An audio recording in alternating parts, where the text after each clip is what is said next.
го најавивме вториот интернационален симпозиум за традиционална кинеска медицина, кој што ќе се одржи наредната недела, идната недела, односно во среда на Универзитетот Скопје.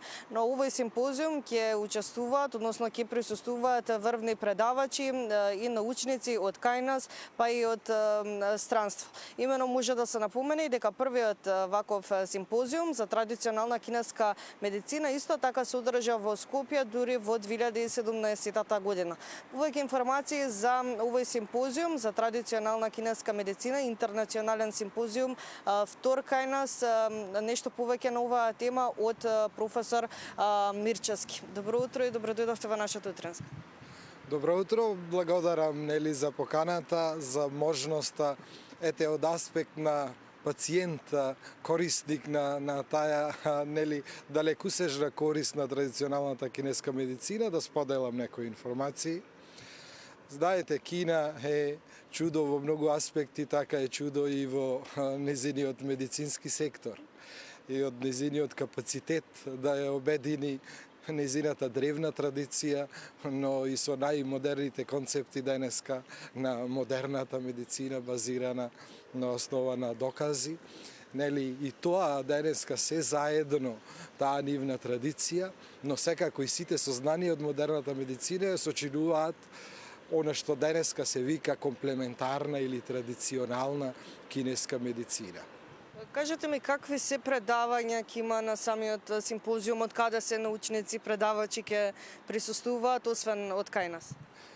На симпозиумот е организиран од Друштвото за традиционална кинеска медицина, кое што и од Центарот за акупунктура практично, кое што постои 19 години со импресивен број на пациенти кои што поминале низ тој центар, со импресивни резултати од степенот на лечливост и така натаму.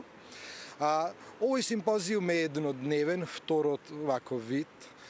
Главно ќе учествуваат луѓе од Македонија, практиционери, околу 100 слушачи, околу 20 предавања, главно научни предавања, секако гости и од Кина, од универзитетите кои што се целосно посветени на традиционална кинеска медицина, во поддршка секако на кинеската амбасада, со една општа тенденција да се промовира и на некаков начин важноста, да се истакне она позитивно, но и придонес што го направила традиционалната кинеска медицина за нас во нашата земја, но и потребата понатаму од едукација на кадар во оваа област.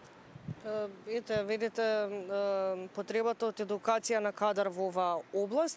Може ли да напоменаме зошто велите дека има потреба од обученост кај нас, но во некои земји широм Европа и не е прифатена кинеската медицина? Зошто е тоа така?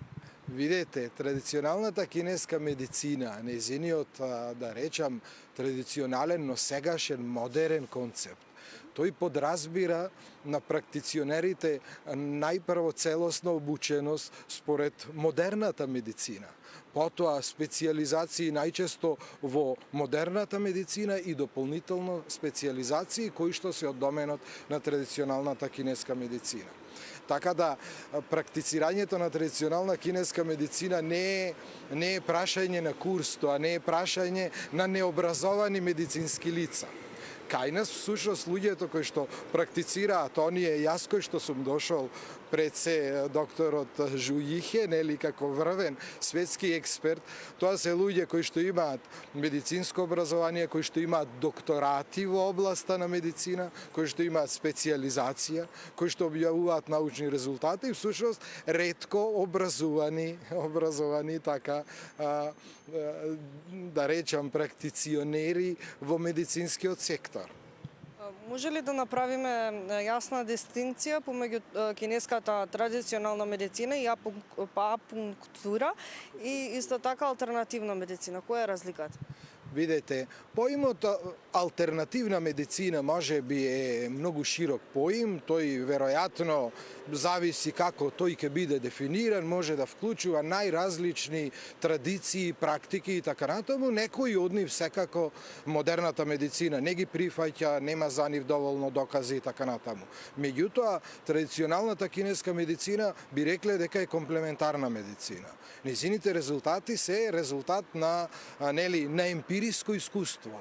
Голема разлика. Има се разбира голема разлика. Таа медицина базира на незиниот доказ кој што е следен илјадници години. Всушност, се друго може да се нарече како дополнителна медицина во однос на староста на овој медицински концепт. Меѓутоа, секако тој го вклучува основното кредо и на модерната медицина. Доказ дека неговите резултати се ефективни и даваат полезност за здравјето. И пред се тоа, не е концепт само за лечење. Пред се тоа е концепт за одржување на здравјето. Тоа доаѓа од таа различна филозофија. Ние, во нашиот медицински сектор одиме кога нашето здравје сме го изгубиле. Традиционалната кинеска медицина се занимава со одржување на здравјето и со лечење на болестите, се разбира, но пред се со одржување на здравјето. При самиот крај сакам да напоменеме нешто и за првиот ваков симпозиум кој што се одржа во 2017 година. Дали ќе имаме некоја разлика во првиот од одржувањето на првиот симпозиум и овој вториот? Каква беше атмосферата? Атмосферата на првиот симпозиум кој што се одржа на Универзитетот Гоце Делчев беше исклучителна и тој беше еднодневен симпозиум. Исто така и тогаш имаше гости од Кина. Резултатите беа објавени во книга на апстракти и годинава тоа ќе се направи. Сега се очекува стимулот понатаму за да се иницираат активности за воспоставување на образование од доменот на традиционалната кинеска медицина. Сега се очекува да биде поефективен овој пат.